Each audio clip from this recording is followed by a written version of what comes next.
All right, Red Bull Music Academy Studio Science here at United Recording on Sunset Boulevard. We're in Studio B with Benjamin Tierney. Hey, world. All right. So he's from Lake Minnetonka, Minnesota, which we all know from Prince's Purple Rain. And there's something to be said about that because as you were coming up as an engineer, you landed at a institute that a lot of Prince associates founded and taught at. Do you want to talk about that? Yeah, sure. Yeah, so I did a little bit of schooling at the Institute of Production and Recording. Shout out to my school. It was before it was credited, so it wasn't even a accredited school. And there was a lot of inspiring producers around. I'm very thankful to have gone through this camp of people. One of the people was Jack Robinson. He used to play bass for Prince back in the day, and he ended up coming up with the idea for the school. And the school was a bunch of studios. So there was a couple lecture rooms, but it was a really hands-on school, kind of like, here's a studio, let's see how interested you're in recording and go for it. That kind of was the vibe for the school. And I think that was a great start if somebody was interested in wanting to get to know stuff. Going to a technical school like that definitely ups the ante. You learn how to use the boards and you learn how to, just... Were you already experimenting at home and with friends and making... I was in Minneapolis, I was riding around on my bike, meeting people, spoken word artists and being like, you guys need music? Try to make a music. I was really into producing and was never thinking about engineering, to be honest. I'm not a technical person. I like music. I like field recordings. I like things like avant-garde pieces. One of my favorite records when I was younger and I didn't have much knowledge was Dark Side of the Moon.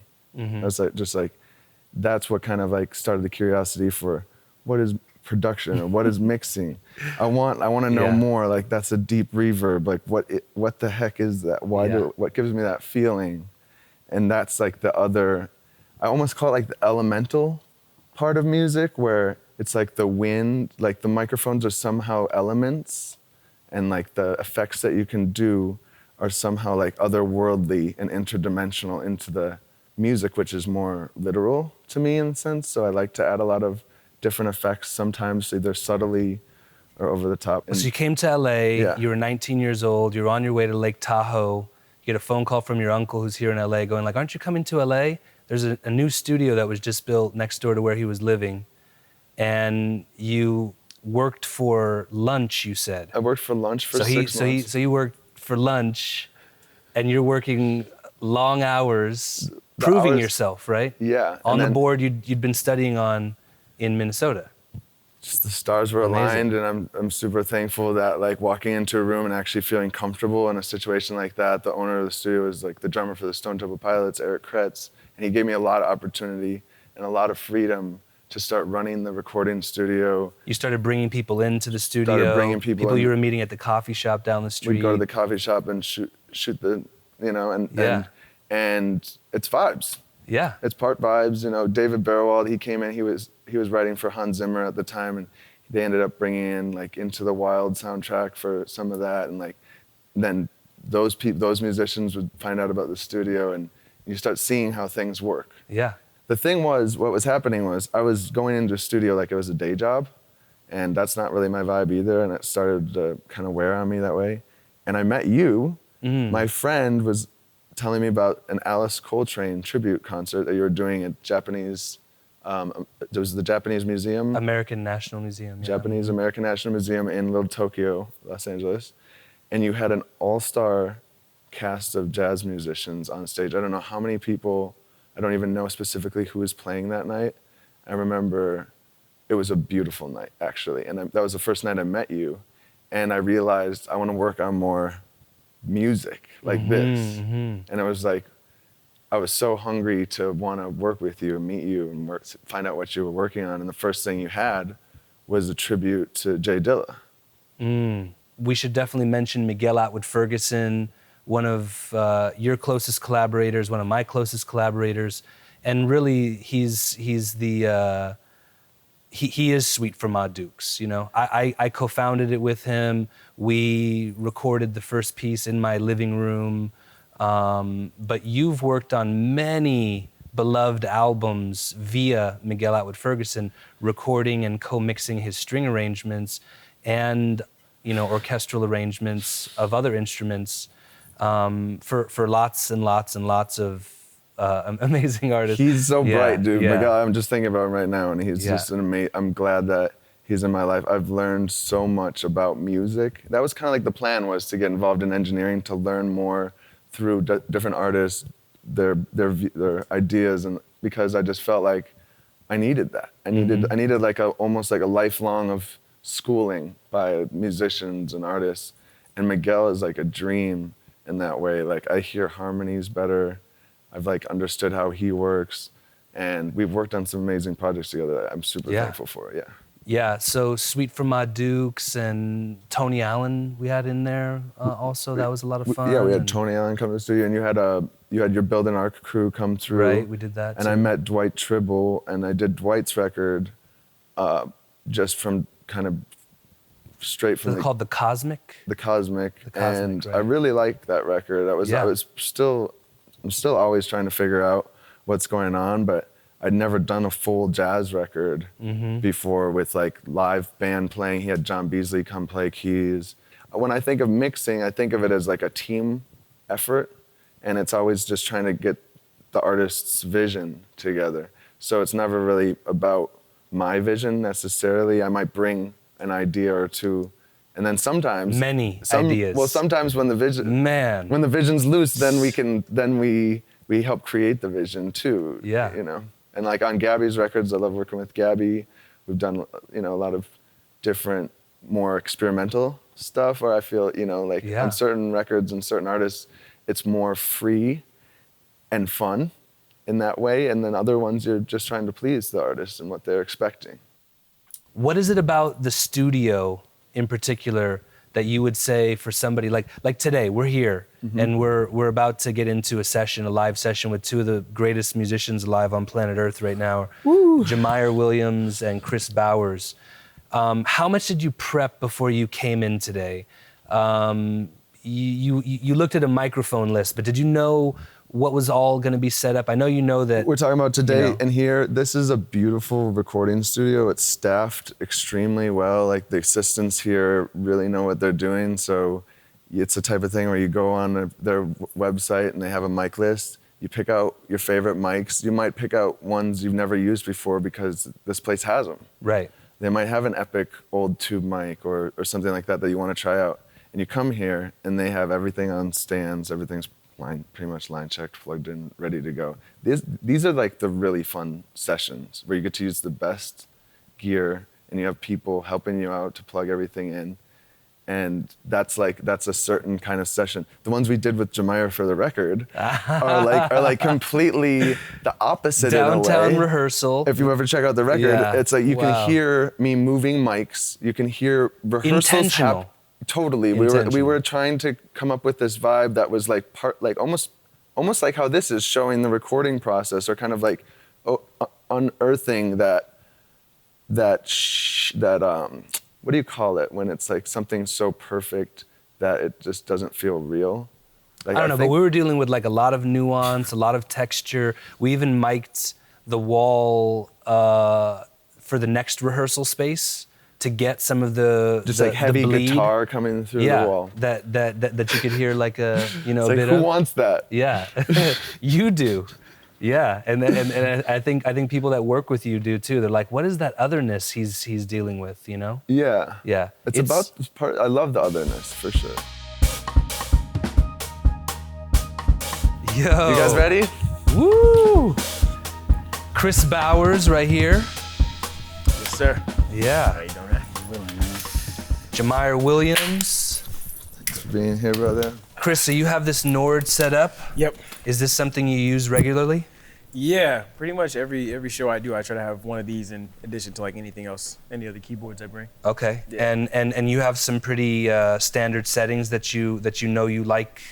Yeah, like I know I can get to something on here, you know, like I can like mess around with things and like dial it in enough where like it it's always going to be the same every time, essentially. Yeah. Are they all different though? Would you say that each time you get to it, it's a little different? Probably because of like, especially with the synth part, if I'm like dialing in specific things Yeah. or whatever, specific aspects of it, then it probably will be different depending on how I feel. Yeah. Nice. For sure. And you've recorded here at United Recording before in Studio A. We're in Studio B now. How's it feeling to you today? Pretty good. The studio is always pretty awesome to come into. For Nice. Sure. It always just feels really nice. Part of how this came about today, that these two particular musicians are here, is from your work with Jamire on the record that we made called Effectual. And then Kris being one of Jamire's main collaborators, working on film scores of yours, working on band projects of Jamire. How you doing over there, bro? I'm Doing good? chilling, man. Feeling like $1,000,000. Got the drumbrella. Tell us about the setup, Benjamin. You asked for the drumbrella to be brought down, right? Yeah, he actually even suggested it. They're really cool here, but like the room sounds amazing. It was designed by Bill Putnam. I can't give you the whole history besides it sounds amazing in here. Just acoustically, it sounds great. It sounds treated. It sounds great with drums. I want to put them in here. I want to get them close to each other. We're gonna let bleed happen. We're not gonna worry too much about that. Let them have the vibe and let them do their thing. Yeah. I put like some really nice mics in front of the stuff. We also put like an NS10 speaker, which works as a microphone.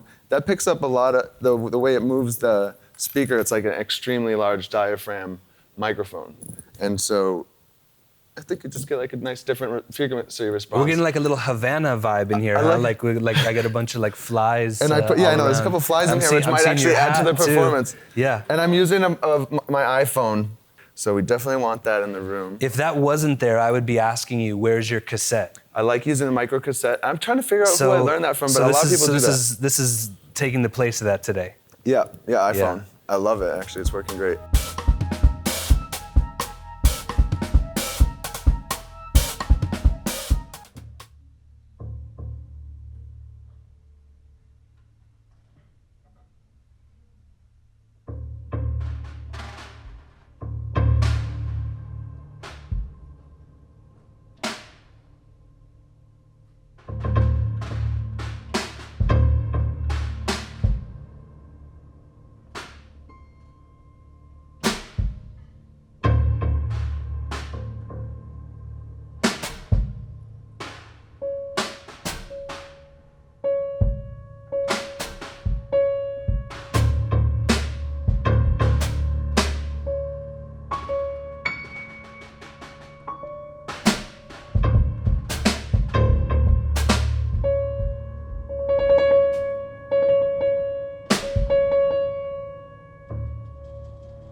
brought this with you, right?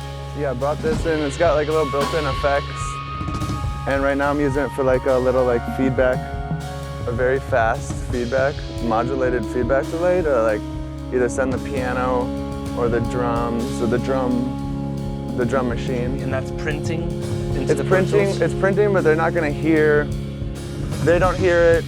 We're gonna use it for post, like when we wanna, if we wanna like really spice this up when we put it out. Like, But so it's something that you feel like you'd like to do I want extra, yeah, while it's happening. I want extra stuff, and then like it'd be cool to like play it for Jamire and Kris and see if they're into it.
For the recording, for getting a sense of what's coming in, when you're listening to the I switch back and forth as I'm doing stuff.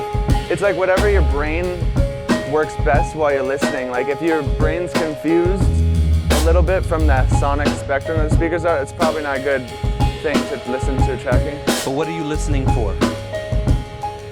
I don't know, just like... Okay. If you like it or not? Yeah, I guess it's like sometimes, ooh. Yeah, for me it's like, I don't know, like sometimes I'll just like move around or do something different and that causes me to think differently. Yeah. That helps too. And normally you'd have cannabis with you right now too. I would usually be smoking weed. Yeah.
Say is, in your opinion, the main benefit of having them recording at the same time, so close to each other? Well, what we're doing an improv. We're doing something where we're looking for magic. You find it much more often when they're like communicating. I guess, right? I don't know. How do you what do you think about it? Yeah. I think that's generally. How about sonically though, like for the sounds? So if the magic is in the chemistry, their connectedness, and all of that, how does it affect what you're going to deal with sound-wise for the mix, for the recording? It's just like it allows for more creativity in my eyes, because like that whole idea of if the more clear they are, the more, man, that's cool. I mean, if we have more time, we're really doing this. It'd be fun to like let them hear what I'm doing and do like a couple different takes. But this is just, because then it would be all full one triangle. But you know.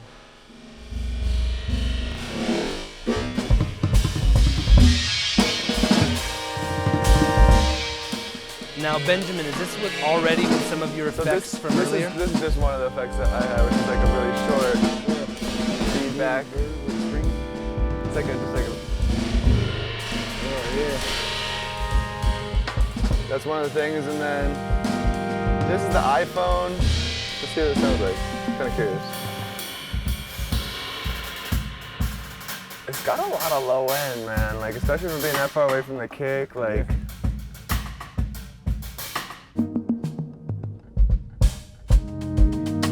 The pads sound good. I'm glad that we got the triggers. Yeah.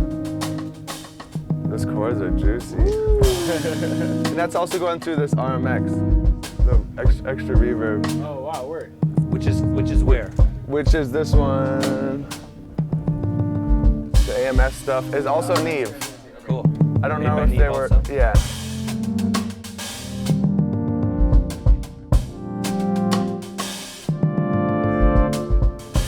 That's really pretty stuff, man. So what we're listening to is, I happened to hit record right when we set up, and that's actually a lot of the times the vibe. And I think sometimes people don't press record when that happens, and they take too long to set up, and then the musicians are tired, everybody eats dinner, and there's no vibe left. You know, so I'm glad that we had a chance. The delays. Oh yeah, that was like me just like trying to figure out which setting. Hey, that's a Yeah, exactly. Yeah, it's like we need more mistakes. More mistakes, man. Yeah, exactly. Especially when you're here, it's like working at a circus with like that safety net. And you just want to go all out, and you got all the right gear. You got people watching you to make sure you're not gonna get hurt. So then you just go for it. And sometimes you make some dope acrobatic thing possible or whatever. Yeah, for sure. I think we're all trying to do that too. I think you guys as musicians want to inspire people, and we always want to try to find that inspiring moment. Yeah, for sure. This was on the level.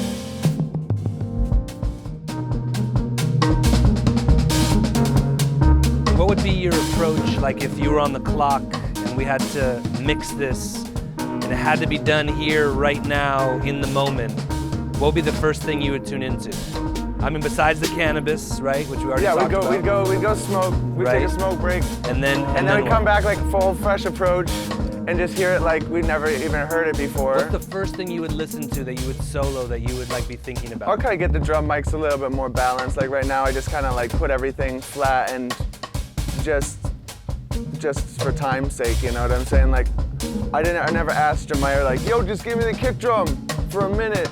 Yo, Jamire, hit your snare for 5 minutes. Like, I'm just not like that, you know? So like, as soon as I hear sounds coming through the mics and they're not overloading once he starts playing, that's all I need. I feel like with music like this, it's really nice when things pierce through the mix. Yeah. It's not so like exact every time, you know? Yeah, a lot. Well, okay, for instance, Sir Miguel is like this. If we do a session, he doesn't want to change any of the levels. He just wants to hear how the session happened. So that would be a way to approach it. Before mixing. Before mixing, we just kind of print the session as we're listening to it, so it still kind of has that vibe. We're still hearing what we heard that day. Like, I'm only coming out 2 tracks on Pro Tools, so it's not gonna get messy. If you take it to another studio, it's pretty much gonna sound the same. Those are important things, especially when you're bouncing back from studio to studio. You don't wanna try to recall everything on a board, that kind of stuff. That just helps save time, you know? So next studio we show up to, But yeah, I would approach it, I would start getting just like the right drum sound that I'm happy with the right amount of room on it. But like, yeah, you definitely want like the drum machine stuff to stick out. That is so hard right there.